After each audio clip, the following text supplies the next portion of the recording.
la batalla y muerto el combatiente, vino hacia él un hombre y le dijo: no mueras, te amo tanto.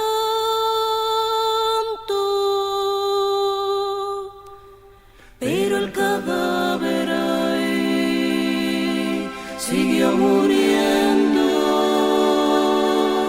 pero el cadáver ahí siguió muriendo.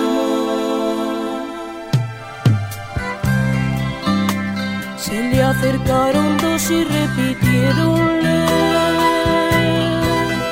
no nos dejes, valor, vuelve a la vida.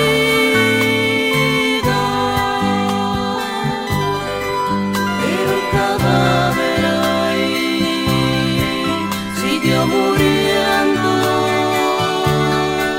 pero el cadáver ahí siguió muriendo.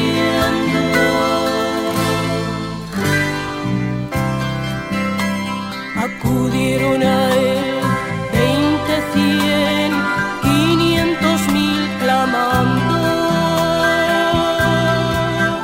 tanto amor y no poder, nada contra la muerte. Pero el cadáver ahí siguió muriendo, pero el cadáver ahí siguió muriendo.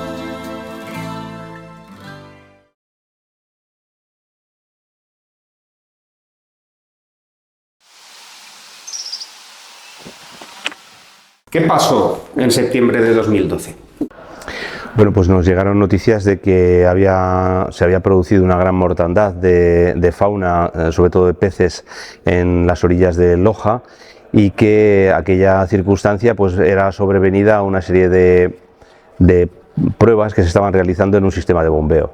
Yo recibo la llamada de un amigo, José Luis Malvesado Seara, absolutamente desolado. Llevaban algunos días participando en rescates de fauna piscícola que quedaban en pozas reducidas, normalmente con motivo del estiaje natural que tiene el río Oja, pero en esta ocasión a consecuencia de bombeos. Y se veía claramente la relación directa entre la explotación de los pozos, las pruebas de estrés a los que sometieron aquel verano del pozo y la desecación del río. En principio era una prueba que se iba a dilatar, tal como se reconoce posteriormente, durante días, incluso semanas, para conocer el verdadero potencial de captación y de agua que el gobierno de La Rioja, con otras empresas públicas y con la Confederación, en fin, lleva desarrollando. Es una época en la que me pilló un poco fuera de Ezcaray, y sí que me acuerdo de los titulares, de las truchas muertas, del escándalo que se hizo en el pueblo y de lo que me llegaba a mí a través de amigos y de redes sociales y demás. Lo que ocurre es que cuando llegan al río a primera hora de la mañana y con la presencia de la Guardería Forestal, se encuentran que el río se deseca a pasos agigantados, que incluso estando ellos mismos en las riberas y en el cauce, intentando rescatar a esos peces boqueando, pues en cuestión de minutos el agua seguía desapareciendo bajo sus pies, ¿no? En cada poza había cientos de ellos muertos, boqueando, y ya, quiero decir, yo comprendo que luego pues haya que tasar un número, que es curioso. O sea, yo no puedo decir que había 500 truchas, como se dicen en los expedientes administrativos de sancionamiento que hubo luego, o en fin, 500, nunca hablé de 500, yo hablé de cientos, de miles, era imposible, pero el espectáculo era absolutamente desolador.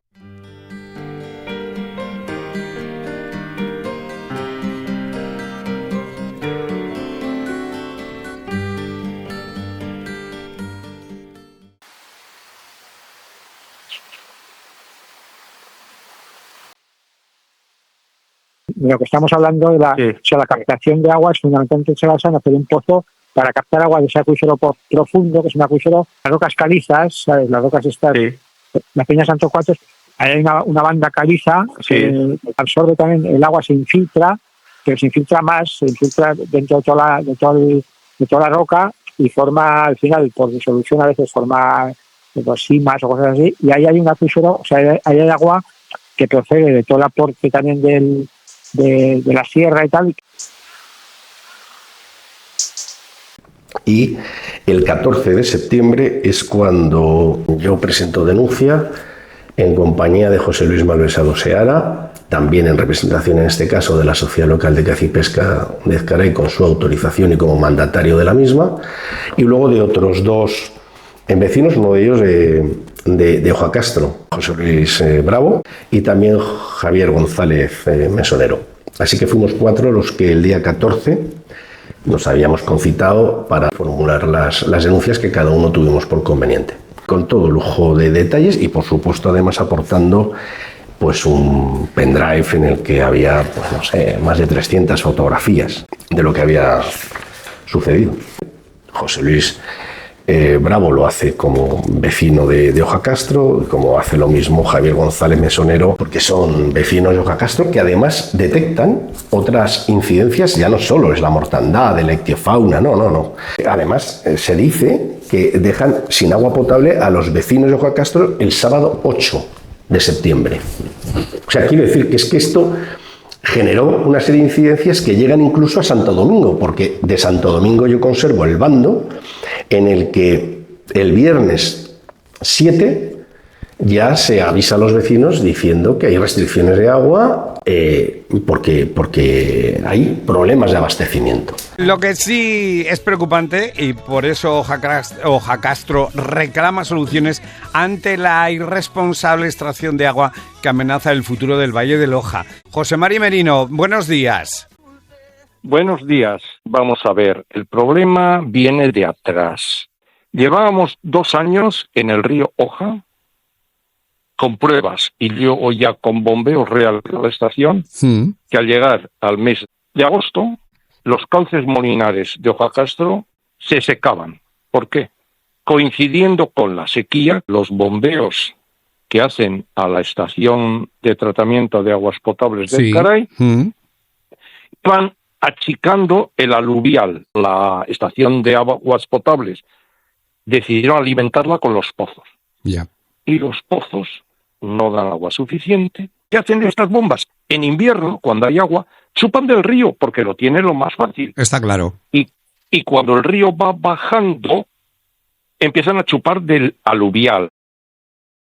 ¿Qué es eso del acuífero de roca caliza profundo, el acuífero aluvial? ¿Qué es todo eso que estamos escuchando? Sí, bueno, pues en esta zona lo que ocurre es que tenemos estos materiales carbonatados o estas calizas que son realmente las que son capaces de albergar unas cantidades de agua más significativas, ¿no? Y que son las que realmente se van a explotar. Y por otro lado tenemos el otro cuerpo acuífero que está conformado por estos materiales aluviales, digamos que van asociados a todos esos materiales que arrastra el río, que va erosionando, sedimentando, etcétera. Y lo que pasa es que entre esos dos cuerpos acuíferos existe una conexión hidráulica. Es decir, el agua que percola a través o que se infiltra a través de ese acuífero aluvial llega al acuífero calizo y el acuífero calizo, su nivel freático también puede llegar a alcanzar este acuífero aluvial. Por lo tanto, lo que se produce en uno de los acuíferos va a afectar directamente al otro. O sea, al final, los ríos en este tipo de sistemas geológicos van a depender completamente de las aguas subterráneas, ¿no? De hecho, cuando vemos agua en este tipo de ríos es porque el nivel freático está cortando la superficie. ¿Qué quiere decir esto? Que si en algún momento, por una determinada circunstancia, ese nivel freático baja, vamos a dejar de ver el río en superficie. El agua sigue circulando por debajo del terreno, como en forma de agua subterránea, pero evidentemente no vamos a tener una representación en superficie de ese nivel freático si no llega hasta ese nivel. Un acuífero aluvial que además, por lo que se ha visto en los estudios que realizó el Instituto Geológico Minero de España, pues tiene unas propiedades hidrogeológicas bastante productivas. digamos, la llanura aluvial o los materiales aluviales que van asociados al río Oja están compuestos principalmente por gravas y arenas. Estas gravas y arenas, dadas su forma, su tamaño, etcétera, dan lugar a que se generen muchos poros que puedan albergar agua subterránea. Es decir, dentro de hidrogeología diríamos que es una roca muy permeable y que puede dar lugares a transmisividades, es decir, a cuánto agua puede pasar a través de ellas pues en cantidades muy significativas y también en capacidad de almacenar agua subterránea, ¿no? Como hidrogeólogo, sí. ¿Ve usted conexión entre el estiaje más extremo que tiene el Oja los últimos años y los bombeos que se realizan? ¿Cree usted que podría haber una conexión directa?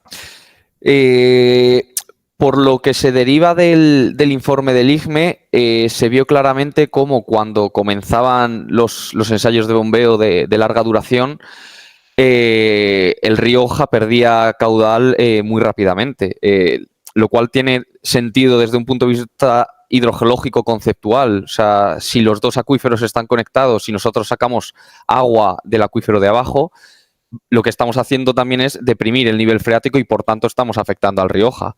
Probablemente también tenga un impacto el régimen de lluvias de los últimos años, en los que parece, ¿no?, que se ha producido una disminución o incluso una alteración en los regímenes de precipitación. Por lo tanto, es muy probable que sea una conjunción de ambas problemáticas, ¿no? Bueno, entonces, según lo que ha podido ver usted en los estudios del IGME, sí, entiendo que de ahí se deduce que está conectado y que son conscientes del impacto, claro.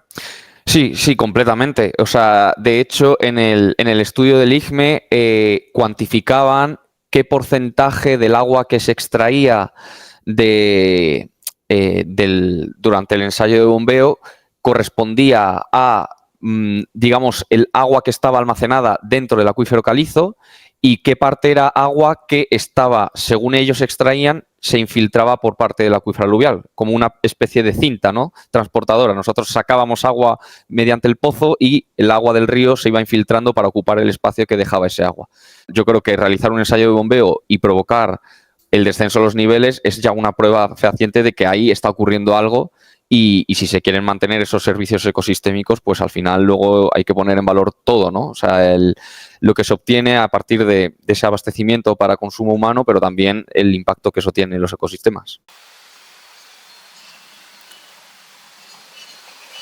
Esa comisión que se celebra, de Agricultura, Ganadería y Medio Ambiente, que se celebra el 28 de diciembre del 2012, el propio consejero de Medio Ambiente, Íñigo Nagore, manifiesta su perplejidad.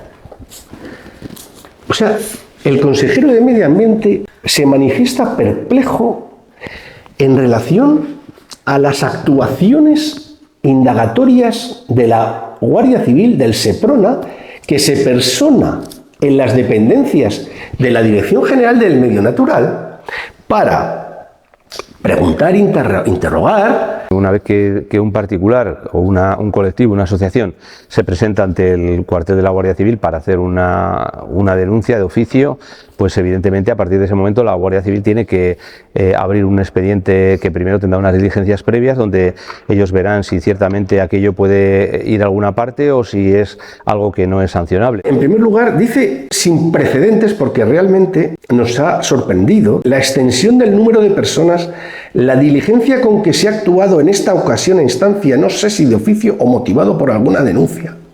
¿Por qué se ha interrogado a muchísimas personas? Incluso se han trasladado personalmente los efectivos de la Guardia Civil a interrogar a las propias dependencias de la Dirección General de Medio Natural, a los diferentes funcionarios. Bueno, increíble. O sea, la perplejidad es la mía, de que el político de turno le contraríe lo que es una actuación en toda regla, perfectamente formalizada, normalizada y ordenada Al final él lo que hizo fue de alguna manera, supongo que con los apoyos técnicos que los consejeros tienen en este tipo de comparecencias, justificar la situación que se había producido. ¿No sabía sobre la denuncia o estaba haciendo que no sabía que había una denuncia? Sabía perfectamente que había una denuncia. En el diálogo, diría que entre todos los comparecientes, se percibe como que nadie entiende que la Guardia Civil haya tomado ciertas actuaciones como interrogatorios o ciertas investigaciones. ¿No sabía nadie en ese Parlamento que había una denuncia, una querella? Nosotros, evidentemente, desde la oposición no teníamos por qué conocerlas. En todo caso, quien podría saberlo es el Gobierno, porque al Gobierno sí que le tenía que dar cuentas. Claro, entiendo que Íñigo Nagore sabría. Por supuesto. Por no decir que el presidente de esa comisión también manifiesta al inicio de la misma la extrañeza porque un grupo parlamentario haya solicitado una comparecencia urgente. En vez de venir instantáneamente o de forma urgente, como era la petición, pues aparecían 3 o 4 meses o 5 después, cuando ya se podía haber dado una solución al asunto o el tema se había enfriado, ¿no? El consejero de Medio Ambiente tarda meses en satisfacer esa petición. Entonces, me llama mucho la atención que quien tiene encomendada la responsabilidad pública y políticamente responsable de determinadas circunstancias, le extrañe que le vayan a preguntar a su casa qué está pasando en el Rioja. Bueno, las explicaciones de Nagore vinieron un poco a dar datos respecto a cuáles eran los volúmenes que estaba previsto extraer de cada uno de los pozos y cuál era la realidad de la extracción, a justificar por qué no se había pinchado del todo y lo que se habían detraído en ese pozo de extracción era no solamente recursos hídricos del propio acuífero, sino de la parte superior del cauce. Y a partir de ahí empiezan los encajes de bolillos para derivar responsabilidades, poner en marcha lo que vulgarmente se llama el ventilador y que aguante la vela. Vamos a ver quién la aguanta, porque políticamente no nos puede generar un coste político, sea cual sea. No hubo un ejercicio de honestidad y realmente yo creo que esto es la táctica de patadón para adelante y ya veremos a ver qué ocurre. El problema es que nadie salió a decir nos hemos equivocado, aquí hay un error de cálculo, hay que repensar esto y evidentemente la explotación y el modelo que teníamos inicialmente no es viable porque genera estos efectos perversos. ¿Cuántos responsables? Y aquí ahora sí que meto a todos, del consorcio, de la CHE, del Gobierno de La Rioja, de los ayuntamientos, salieron a decir yo no tengo el 100% de la culpa, asumo mi parte de culpa y esto es obvio. Yo no vi a ninguno.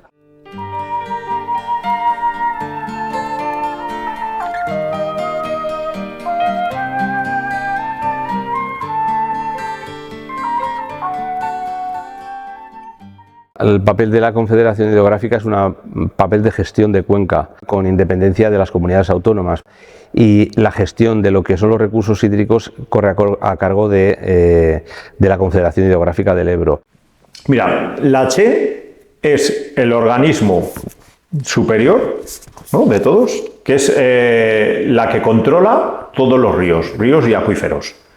Entonces, la CHE es el organismo que te da un permiso si tú quieres hacer, yo qué sé, un regadío. Si a la CHE, esto es muy sencillo. Si yo soy un técnico y todo lo que normativamente le hemos exigido lo cumple, yo tampoco puedo decir, no, es que yo pienso, porque estaría tomando una decisión sin fundamentarlo en nada.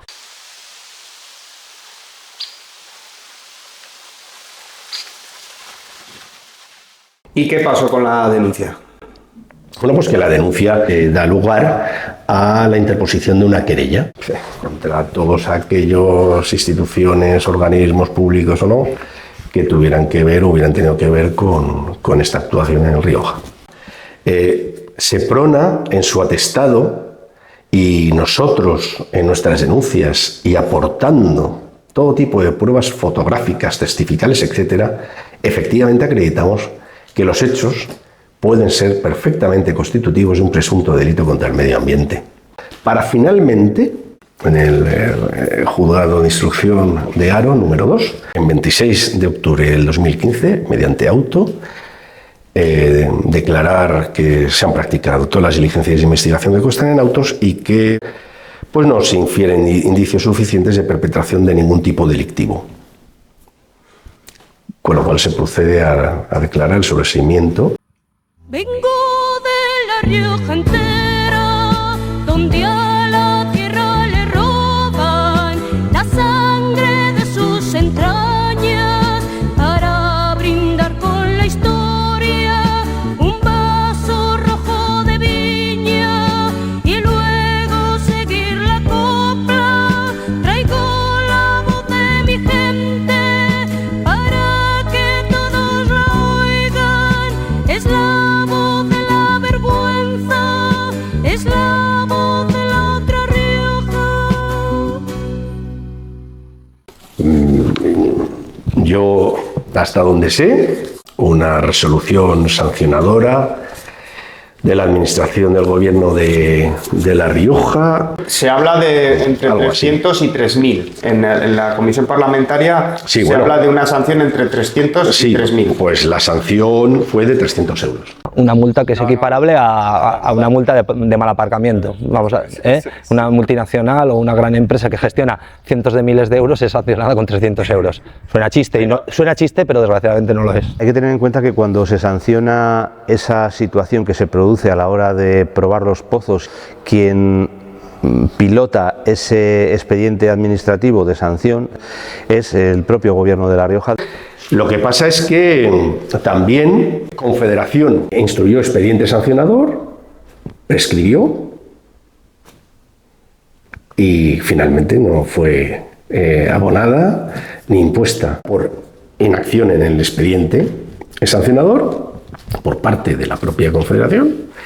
Y en el caso de la Dirección General de Medio Natural, pues pasó algo parecido. Yo quiero señalar que es especialmente relevante el informe que el fiscal en diligencias previas 583-2012 dice que se ha de entender que una redacción anterior del Código Penal, en la redacción del artículo 325 del Código Penal, había que aplicar la redacción anterior porque resultaba más favorable a los imputados. El fiscal se evacúa perfectamente y autorizadamente en un informe en el que dice que las conductas ejecutadas antes del 1 de julio del 2015 serían punibles solo si pudiera producirse un perjuicio grave del ecosistema, no bastando la producción real o eventual de un daño sustancial.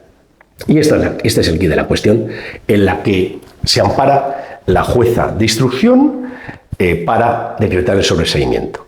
Lo que no entiende el fiscal que se produce es que se haya producido una grave afectación del ecosistema. Claro, aquí yo ya entro a discutirlo desde conceptos de conocimiento de naturaleza y de lo que es el medio natural. ¿Cómo que no ha habido una grave afectación del ecosistema?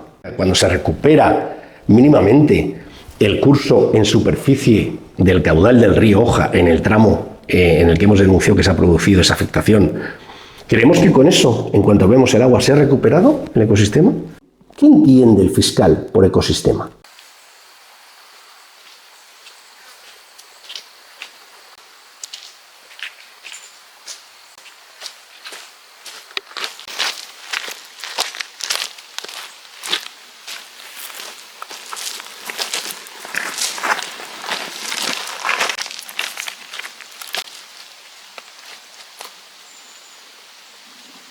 ¿Qué se entiende por ecosistema? Bueno, pues un ecosistema es un sistema biológico, ¿no?, que está compuesto principalmente pues, por dos componentes. Tenemos el componente biótico por un lado, que lo forman animales, plantas, bacterias, hongos, y el medio físico donde estos se relacionan, que también se denomina biotopo. Y una de las características fundamentales de estos ecosistemas es que todos estos componentes están relacionados por diferentes cadenas. ¿Cómo afecta al ecosistema la desaparición temporal del agua de un río? Tiene muchísimas consecuencias, algunas de ellas son irreversibles, como por ejemplo la vida de los peces. Al final, si desaparece el agua, por muy temporal que sea, es el hábitat fundamental de los peces y los peces desaparecen. Y luego también tiene otras consecuencias para todo el ecosistema. Pues, por ejemplo, desaparece el hábitat de las riberas, diferentes plantas que también forman parte del hábitat de otros animales. También tiene consecuencias para la desaparición del agua para el propio agua, haciéndola más vulnerable a la contaminación, por ejemplo, al aumento de temperatura, la falta de oxígeno. Aumenta la competencia entre diferentes especies. Aquí pueden aparecer pues, especies exóticas invasoras que se adapten mejor a la sequía, por ejemplo. Las redes tróficas cambian las cadenas alimentarias al faltar los peces, por ejemplo, como hemos dicho antes. Y también pues, hay animales que beben el agua de los ríos, como pueden ser animales más grandes, jabalíes, ciervos, corzos. Cabe destacar que el río Oja, antes de los bombeos y antes de todos estos procesos, era un río que sufría mucho el estiaje en los veranos. O sea, siempre el río Oja se ha secado en diferentes sitios, pero bueno, sí que es cierto que mantenía el agua en diferentes puntos, como puede ser aquí en las pozas de debajo del paso de los bueyes, o en la propia cascada de Ezcaray, o en tramos más arriba. Pero sí que desde el 2016 el río sufre el estiaje y la sequía total desde principios de verano hasta bien entrado noviembre. Creo que el año pasado fue en noviembre cuando apareció el río. El río se pasa cerca de 4 meses seco, con las consecuencias que tiene esto para la flora, para la fauna y para la calidad de las aguas. Y entonces esto es lo que yo discuto, porque gracias a estas apreciaciones que hace el Ministerio Fiscal en su informe, la jueza encuentra el sustento de apreciación jurídico material necesaria para decretar el sobreseimiento de la causa. Si esto no es una grave afectación del ecosistema, ¿qué es una grave afectación del ecosistema? En este propio cuaderno de información ambiental del Gobierno de La Rioja, número 39, de agosto del 2012, se reconoce que este tipo de actuaciones representan efectivamente un importante y sustancial daño al ecosistema. O sea, en una propia publicación del Gobierno de La Rioja, coherente y coetánea.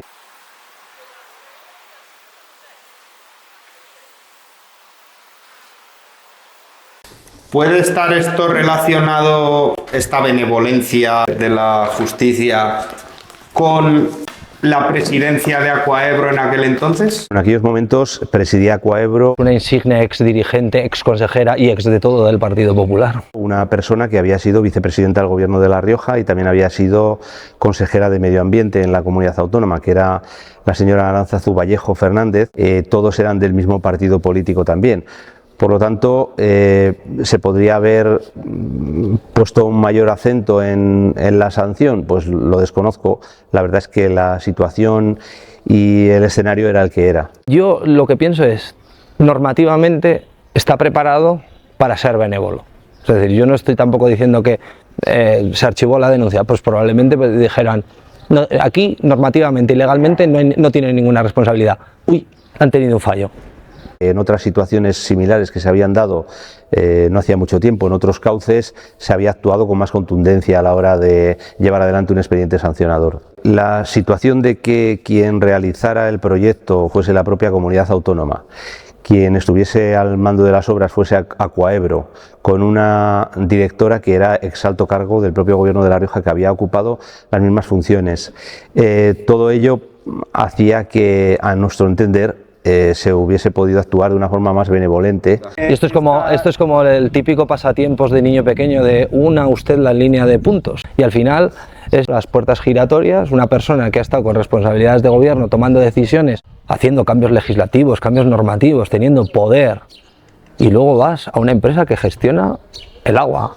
Para mí eso es corrupción legal. Aquaebro, Aquaes ahora, es una empresa que gestiona dinero público y realiza proyectos y los desarrolla para la gestión del agua. Su presencia en Aquaebro suponía tener sospechas de que la gestión medioambiental iba a quedar totalmente al margen y lo que iba a primar iba a ser un puro y duro beneficio. Una persona con un historial poco edificante en cuanto a la conservación del medio ambiente, ni tampoco de quienes tenían que tener la custodia en la comunidad sobre dicho patrimonio, ¿no?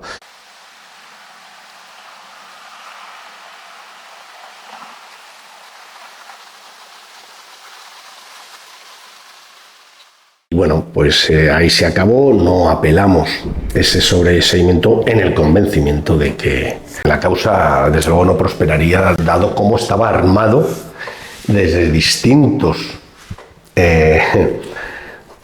lugares, vamos a llamarlo así, esta causa para que no pudiera prosperar. ¿Con qué se encontró usted cuando llegó alcalde respecto a esto? Pues con mucha opacidad.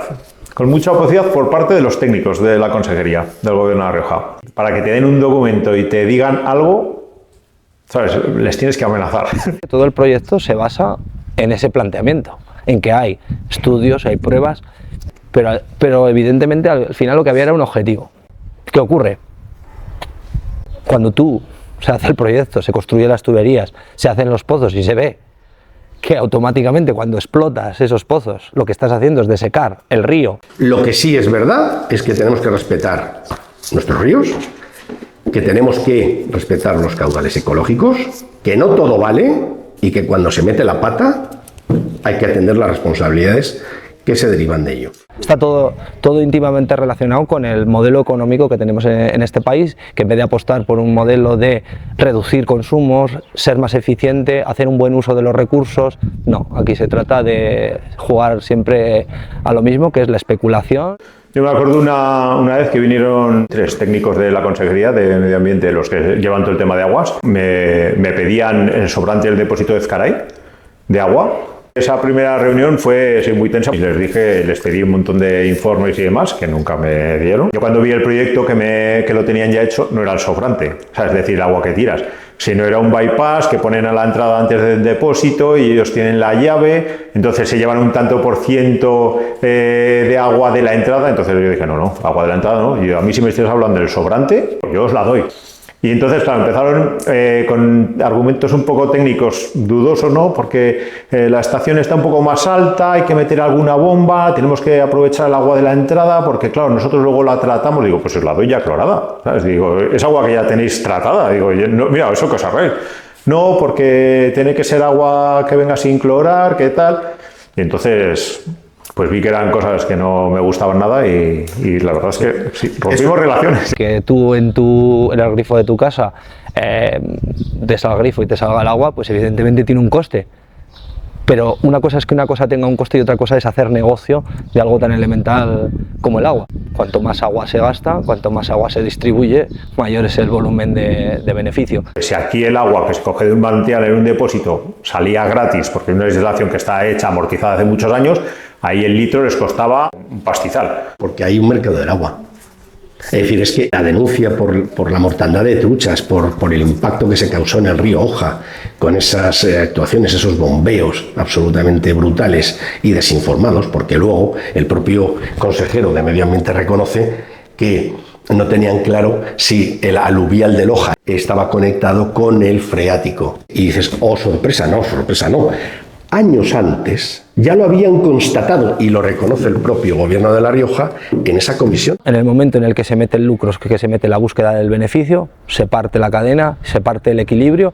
Conocían el efecto, es decir, asumían la perpetración del daño previsible y la reiteración del mismo.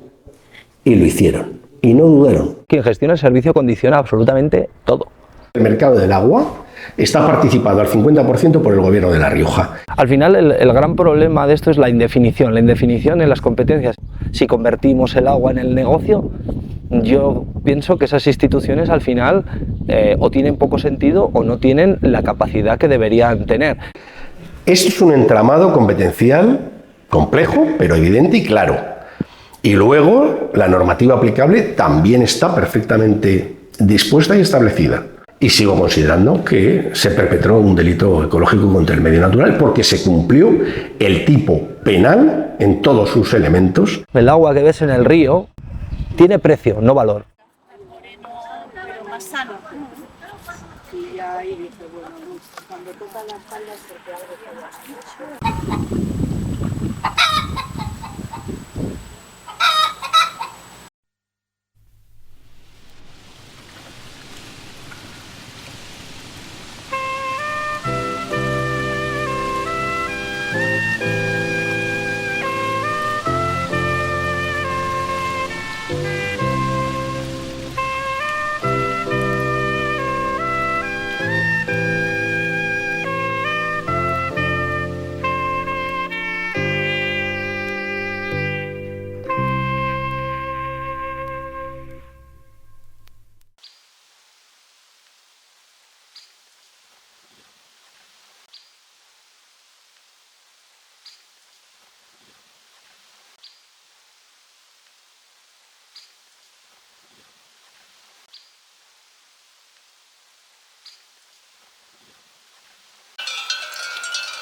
Bueno, Leonardo, usted fue ganadero aquí en Ojacastro.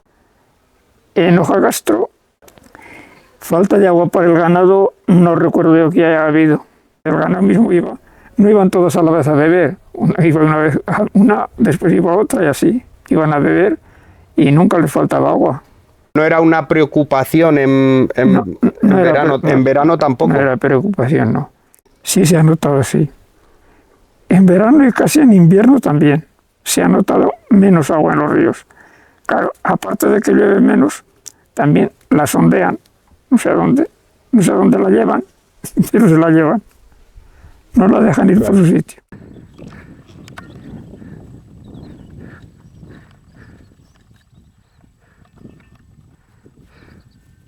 Ahora mismo en las zonas altas donde suele estar el ganado en el tiempo bueno, pues ya no pueden estar porque nos hemos quedado sin agua. En Arrupia tenemos 3 zonas de abrevaderos en las zonas altas. En la zona de medio se secó el año pasado, en la zona más alta se está secando y nos queda el otro. En la otra zona, en Garay, que lindamos con Ezcaray, si no fuera por un abrevadero que diseñaron para los 2 pueblos, trajeron agua de unos puntos bastante lejos, estaríamos también sin agua. Es que son 2 cosas, una el ganado de la montaña y otra el ganado del valle. Yo en el valle no tengo ahora animales, pero sé que otros ganaderos que tienen en el valle, pues se tienen que servir de coger agua de la de boca o de pozos para llenar las cisternas y que beban los animales. Claro, eso es insólito también. El Glera, el Oja, vamos, no se lo creerían los que han muerto hace 5 o 6 años, pues que ya no entra hace un mes agua de Loja a los ríos Molinares. Los últimos años cada verano se está secando. Cada verano los ríos Molinares, tan importantes antiguamente y hoy todavía, para el servicio de huertas, limpieza de cosas, abrevar ganado de las praderas, se nota menos agua.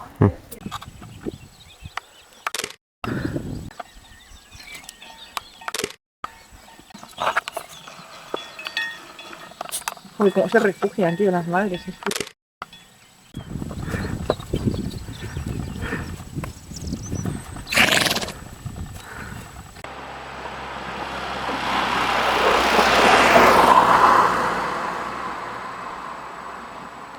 Los bombeos yo supongo que empiezan porque la cuenca de Loja es una cuenca problemática incluso en la distribución, en las redes internas municipales del agua de boca, con municipios con grandísimas pérdidas por defectos en la red y bueno, se opta no solo por intentar atajar esos derroches de agua, esas pérdidas, sino también por dar un sistema que pueda garantizar durante todo el año el agua de boca para toda la cuenca, ¿no?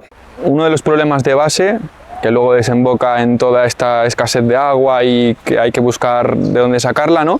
Uno de los problemas de base es el exceso de nitratos que llega a todo el acuífero de Loja, del exceso de fertilizantes, de emplearlos por emplearlos, sin analizar realmente las necesidades de suelo o las posibilidades de cultivo en según qué zona. Entonces, un pilar sería frenar el aporte de nitratos que llegan de la superficie del suelo al acuífero.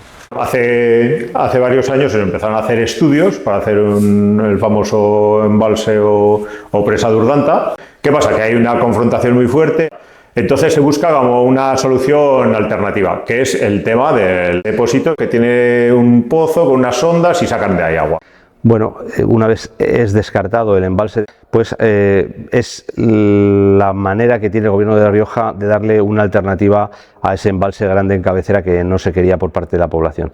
Y entonces a partir de eso, crean el consorcio, obligan a varios pueblos a unirse a ese consorcio y empiezan a vender el agua. Como también el agua que pensaban sacar no sale la cantidad que sale, tienen que hacer más bombas. Hay que tener en cuenta que en ese abastecimiento se invierten en un principio, luego fueron más, pero en un principio se invierten 25 millones de euros de la época. y lo que es deseable es que después de invertir esta cantidad de dinero público el resultado sea el óptimo para abastecer a 36 localidades. Este agua lo que va es a los depósitos de los municipios. Y que ello no suponga un impacto importante para el medio ambiente. Muchas veces lo venden más como, pues oye, es una necesidad, hay que tener agua, pero luego siempre está por detrás la mano del negocio en esto. La verdad es que todo lo que fue el planeamiento del sistema de abastecimiento tuvo muchas complicaciones y tuvo unos grandes presupuestos económicos y no se sabía a ciencia cierta si toda esa inversión iba a ser rentable e iba a ser viable. Que desde el gobierno de La Rioja te dicen no, se va a hacer esta obra, es una obra supramunicipal, es decir, que está por encima de los municipios. Luego, con las pruebas se vio perfectamente que tenía algunas afecciones importantes para el medio ambiente. Dicen que han visto llorar a un hombre que se fue derrotado por su tierra. Al volver y verla andando, La Rioja empieza a caminar. La Rioja empieza a caminar.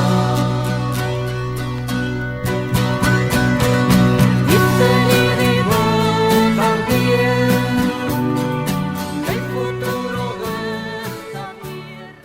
Pues la gestión de los pozos es algo que compete al Consorcio de Aguas y Residuos.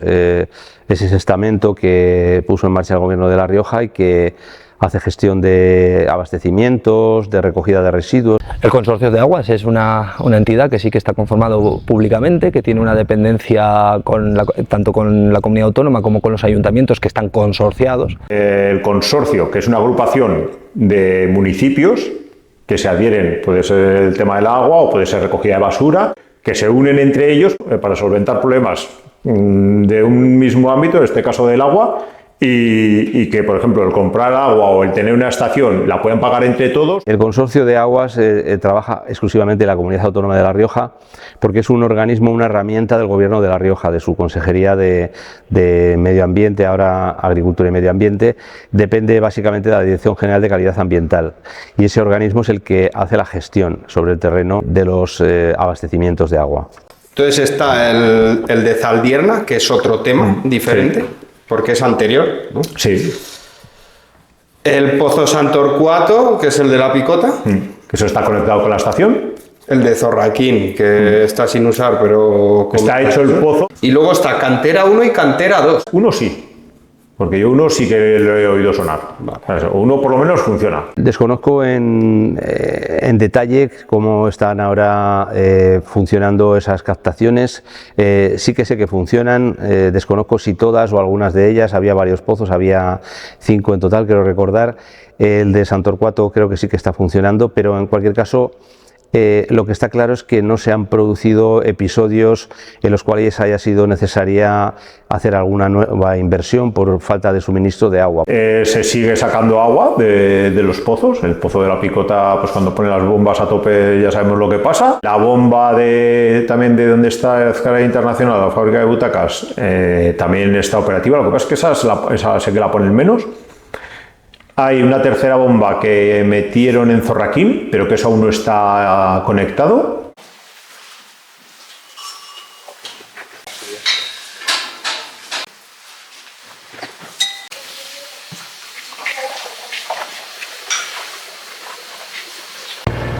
Y ahora de repente baja agua. Vas, está seco. Y vas el día siguiente o a los 2 días y vuelve a manar agua. Y eso sí que no es normal. Nosotros ahora comprar en sí no, pero sí que le estamos dando todo el agua de boca. Pues desde 6-7 años que hay dos ríos, el río de San Sebastián y el río de Guisala, que eso es toda la vida, yo tengo 40 años, ha ido siempre, ha sido igual. Bajaban hasta el río, llegaba un momento que se secaban, y hasta que llegaba la primavera o las lluvias otra vez, pues no volvían a dar agua. Y ahora de repente puedes ir en primavera y encontrarte el río seco de un día para otro total. Y a los 3 días vuelve a bajar agua. Aquí hicieron 2 pozos Se supone que muy grandes, y cuando se hicieron las pruebas, la verdad, salía un río de agua. En este lado del monte, para ser, yo creo que no llegó a influir. Era invierno, nunca se sabe cuándo se exploten de verdad si van a afectar o no. Claro. Pero ya empezamos a estar justos, y los manantiales que hay aquí, estos ya se van secando también. Aquí hay una fuente que en 94 años nunca se había secado, y ya llevamos 3 veranos que se va secando. Ahora mismo llevamos sin agua desde junio.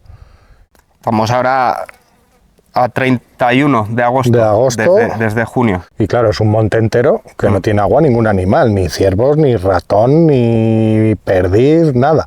Yo sé que han estado trayendo agua, hay una urbanización en el pueblo que hay mucha gente realmente, de estar 30 pasamos a estar 1.500 personas y no hay agua. Llevamos ya 2 veranos que van trayendo cisternas de agua en verano, sobre todo que es cuando falta y cuando viene mucha gente, y luego ya cuando se van, pues como quedamos pocos también, medio libramos, pero vamos, Zorraquín realmente no tiene agua.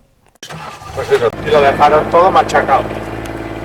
Si un día tengo que arar esta finca, no me han dejado más que piedras.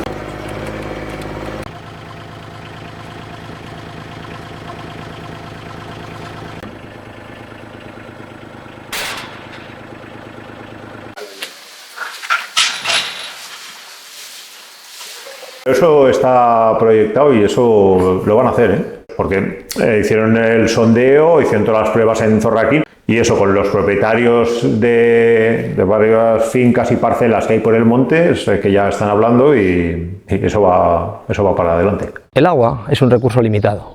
Tú no puedes explotar un acuífero o explotar un río hasta el infinito. No, es que la cantidad de agua que hay es finita. Si vamos a facilitar agua a unas 32.000 personas a costa de dejar los ríos secos, pues evidentemente habrá que buscar otra alternativa que seguramente desde el punto de vista técnico y político la hay.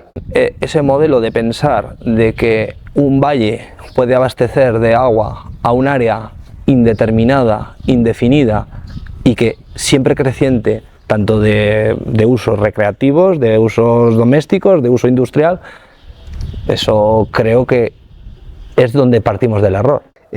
Siempre está pendiente como una cosa en el aire, una posibilidad de construir embalses en la zona alta de Ezcaray, como aquel que se desechó en su momento de Posadas, otras balsas más pequeñas como la de Zaldierna, etcétera. Creemos que básicamente es un parche, colocar un parche a un problema que encima traería otras consecuencias negativas para el entorno, principalmente al ecosistema del río, no solo del río donde se pretende hacer, sino al conjunto de la cuenca, de la cabecera, que es una zona que está bastante bien conservada.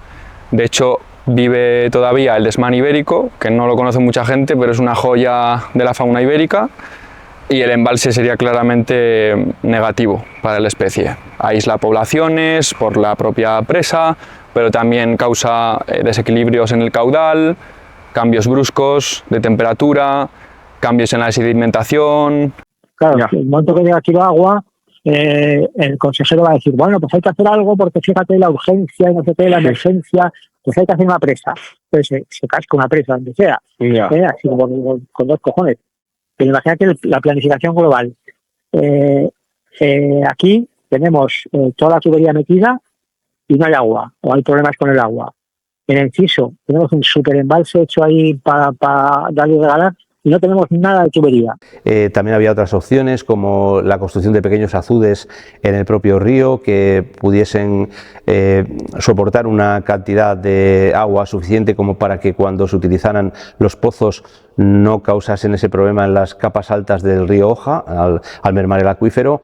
Estudiemos esto bien, demos soluciones y hagamos un debate profundo y serio con todas las opiniones. Se habló de presa. Bueno, el proyecto último que yo estudié con un buen amigo de Ezcaray, que es ingeniero forestal, bueno, pues en nuestra humilde opinión, esta presa estaba elegida en el peor sitio. Esta potabilizadora, que se llama ETAP, está para suministrar a pueblos del Oja y a pueblos del Oja Tirón. Sí. Caramba, cójase algo del Tirón, porque hay pueblos del Tirón. suministra o va a suministrar, porque todos los pueblos no se han conectado todavía. Ya, Esa es otra eso sí, realidad. lo sé. Porque está, por lo que dicen, la factura del agua es bastante cara.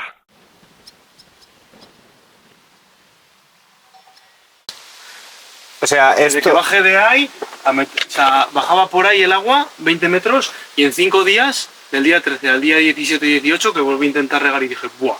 Y encima que había llovido, se metía el agua a 9 tubos para adentro. Y esto me dices que los más mayores no lo habían visto nunca seco. Nunca, nunca, jamás.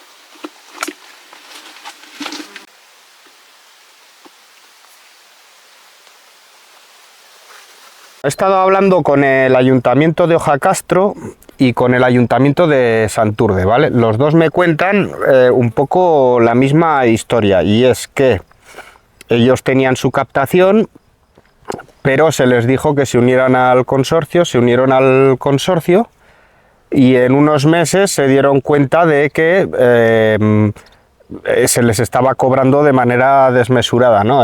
Porque incluso cobraban las fugas, que si por ejemplo, en un contador, en los contadores debían cobrar 10.000 según los contadores, pues cobraban 20.000 porque estaban cobrando las fugas y tal, ¿no? Es un ejemplo, no son cifras exactas. Hace como 7, 8 años, que yo creo que fue cuando los ayuntamientos empezaron a unir, estuvimos hablando con el que era el alcalde antes, que se llamaba Isaac Palacios, y eso decía que se iba a unir y tal al consorcio, y Ángel y yo personalmente pues le decíamos, ¿cómo así? Explícanos por qué tal, y estuvieron unos meses, se dieron cuenta que el gasto de agua era carísimo y era imposible de sostener.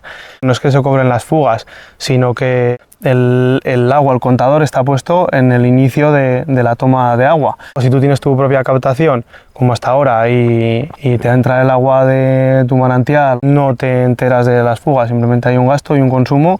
Pues mira, empezamos hace como 8 años un proyecto de trabajo aquí en el pueblo, mi socio Ángel y yo, el cultivo de caparones y recuperar la simiente, y un proyecto pues de trabajo, de venta de leña y así. Y por aquel entonces se escuchaba todo el tema del embalse, aquella era la polémica. Yo sí que me acuerdo que anteriormente se habló de una obra que había pinchado con unas bombas sobre la zona de Azcaray, que una canalización muy grande, algunos pueblos como Ojacastro se les escuchaba protestar. Ahora, a día de hoy, pues me he dado cuenta de lo que esto implicaba, ¿no? A la hora del cultivo, y lo que se ha visto es que nos desaparece el agua. De repente nos quedamos sin agua. Se nota claramente, sobre todo en los días clave o semanas clave de afluencia de gente en la zona. Nosotros desde el día 15 de agosto ya no nos entra agua, y en Ojacastro también, en lo que me consta, que sobre el 13 o el 14 estaba el 2%, y sin embargo bajas el día 20 o 25 de agosto a llevar un viaje a Ciuri, a Cuzcurrita, y están regando los jardines, todas las piscinas llenas, jardines no privados, que puede ser que la gente diga, no, pues hay una restricción privada, pero los públicos no, jardines públicos y privados, todo, no hay ninguna restricción. Yo creo que, aparte del consumo, que tenemos que empezar a reducirlo y a ser más conscientes de cómo, cuándo y por qué tenemos que consumir menos. Ojacastro, Zorraquín pasa de 30 a 1500, Ojacastro pasará de 200 a 700, Santurde de 300 a 1800, y de ahí para abajo todos los pueblos se multiplica un poco la población y es todavía más. El turismo masivo está convirtiendo esto en un resort, y había que poner un poco de... O sea, yo no digo que al final al Valle sí que le ha venido muy bien, joder, porque da alegría, hay negocios, nosotros vivimos un poco de ello también, todos en general, de la agricultura, producimos un producto ecológico de calidad porque hay gente que lo valora y lo paga y se nos da a conocer porque la gente viene aquí. Pero claro, yo creo que se necesita un poco de apoyo, es decir, a ver, ¿cuál es el problema? ¿Cuándo es el problema? ¿En verano? ¿Cómo se puede solucionar? Y sobre todo eso, ser nosotros conscientes de que te haces una casa, te haces una piscina, pues esa piscina hay que llenarla, si ese jardín hay que regarlo, y si no se puede, pues ser un poco empáticos con las personas que estamos teniendo problemas y...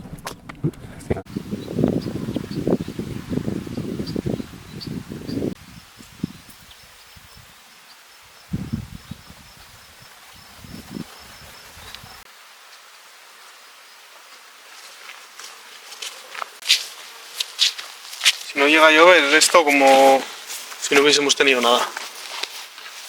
Respeto a nuestro medio natural, respeto al río, respeto a las gentes del campo, respeto al medio rural y por supuesto, bosques, ríos y nuestros montes. Desde tiempo inmemorial, los aprovechamientos se van realizando, no tengo nada en contra de un ordenamiento de los mismos para lograr el abastecimiento y la satisfacción de los fines primarios o secundarios, pero el río se tiene que respetar, el caudal ecológico se tiene que respetar, nuestra riqueza faunística también, la ictiofauna se tiene que respetar y a partir de ahí empezaremos a hablar de explotación de recursos hídricos.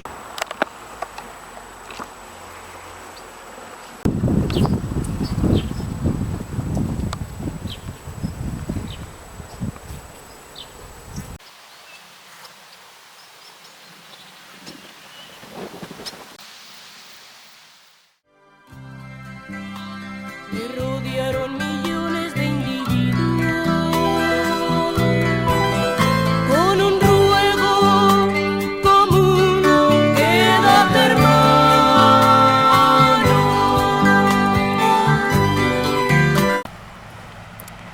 Oye, Sergio, ¿te has fijado que no has entrevistado ni una sola mujer en el reportaje, que no aparece ninguna?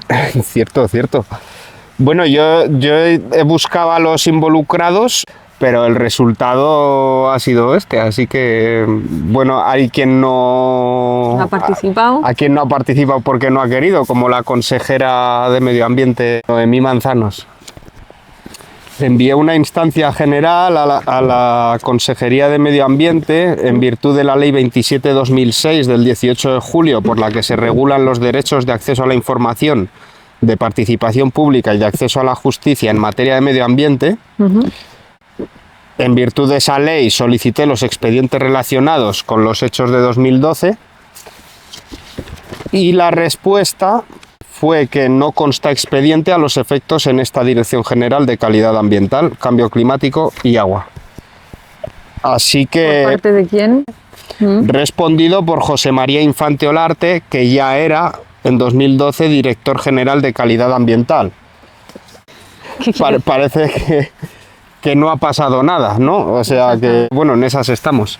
Porque no sé si cuando vieron lo que pasaba en las pruebas, si no se plantearon el frenar este proyecto. Podemos entender que a lo mejor a priori no cuentas con todo lo que puede suceder, pero bueno, lo que luego sucede... Es significativo que del 6 al 9 de septiembre se secó el río por los bombeos en 2012 y que a partir de 2016, del 6 al 9 de septiembre, no hay agua en el río. Ni del 9 al 20. Sí que parece que después de la inversión que hubo, su opción es seguir cogiendo de aquí, ¿no?